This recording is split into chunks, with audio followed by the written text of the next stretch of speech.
Imagine living in a world where the law meant to protect you becomes the very tool of your suffering. This is not a dystopian novel. For many men in India, it's a harsh reality.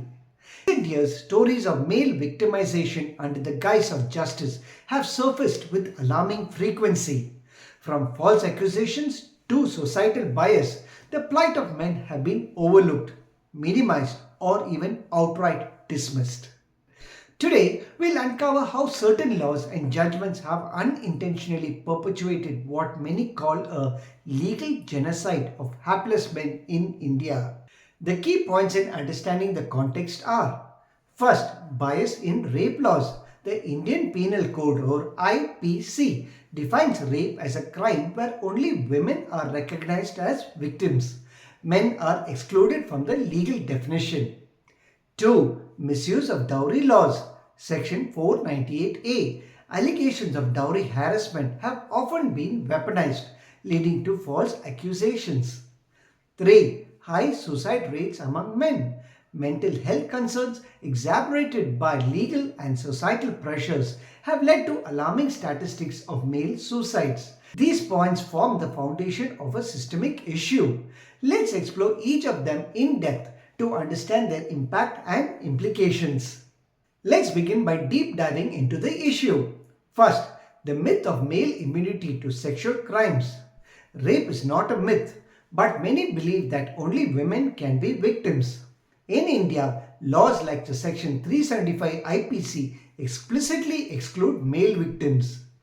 This leaves male survivors of sexual assault without any legal recourse. The absence of comprehensive data on male sexual assault highlights how neglected the issue is. Justice D.Y. Chandrachud once remarked that laws must evolve with society's changing dynamics. Exclusion perpetuates injustice. 2. Weaponization of Section 498A. Misuse of dowry laws. While the dowry system is a grave issue, Section 498A has often been misused to settle personal scores.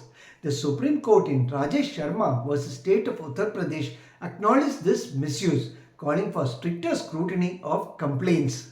The judgment noted that 20% of dowry cases were found to be false. 3. Alarming suicide rates among men.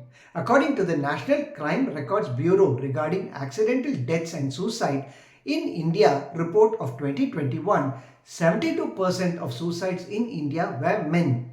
The Bangalore techies case is a stark reminder of how societal expectations and false allegations can push men to the brink. In his final post, he termed it as legal genocide, underscoring the systemic failure. What men can do if they are victimized? First, seek legal assistance. Approach lawyers specializing in men's rights or legal aid clinics. Organizations like the Save Indian Family Foundation or SIFF offer support to falsely accused men. 2. Mental health support. Seek counseling. Helplines like iCall, TISS provide confidential mental health assistance. 3. Documentation is key. Keep records of all interactions, messages, and evidence to defend against false allegations. 4. Community support.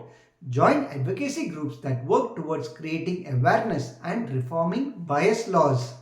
Here are some recent updates which might interest you. First, in 2023, petitions were filed in the Supreme Court advocating for gender-neutral rape laws. This could mark a significant shift in how sexual crimes are addressed.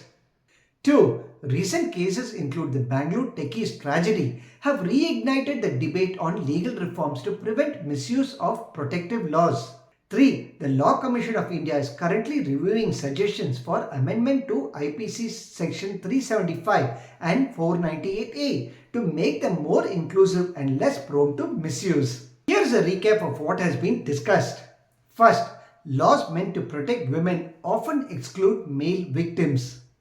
2. Misuse of protective laws have led to devastating consequences for many men. 3. Men's mental health and societal bias need urgent attention. 4. Legal and societal reforms are necessary to address these issues comprehensively. Let's challenge these biases, advocate for fair laws, and create a society where justice isn't bound by gender.